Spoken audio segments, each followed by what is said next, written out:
થોડા સમય પહેલા ઇન્ફોસિસના સ્થાપક નારાયણ મૂર્તિ એવું કહ્યું હતું કે લોકોએ 70 કલાક કામ કરવું જોઈએ તો દેશ સદ્ધર થાય અને આગળ આવે, પ્રગતિ કરી શકાય. L&Tના ચેરમેન એના કરતાં પણ 4 ચાસણી આગળ વધ્યા અને એમણે એવું કહ્યું કે લોકોએ 90 કલાક કામ કરવું જોઈએ.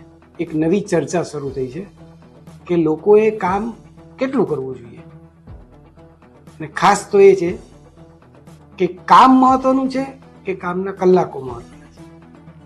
આજે એની વાત. નમસ્કાર. L&Tના ચેરમેન સુબ્રમણ્યમે એવું કહ્યું કે લોકોએ 90 કલાક કામ કરવું જોઈએ અને ઘરે રહીને ક્યાં સુધી પત્નીને જોયા કરશો કે પત્ની તમને જોયા કરશે. એમણે થોડી હળવા અંદાજમાં વાત કરી હતી. આની ચર્ચા શરૂ થઈ છે. આની કોઈ સરળ સ્પષ્ટ વ્યાખ્યા નથી કે લોકોએ કેટલું કામ કરવું જોઈએ. એની કોઈ ગાઈડલાઈન નથી. તમને જો કામ ગમતું હોય તો કલાકો મહત્વના નથી, પણ કલાકોની આ વ્યાખ્યા આપણને આમ તો મોટા ભાગે અંગ્રેજોએ આપી છે કે આટલા કલાક કામ કરવું, આ રવિવારે રજા, આ દિવસોમાં રજા.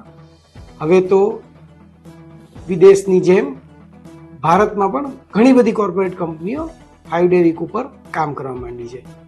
નારાયણ મૂર્તિ અને સુબ્રમણ્યમ જે વાત કરે છે એ વાત પેશનની છે, જનૂનની છે.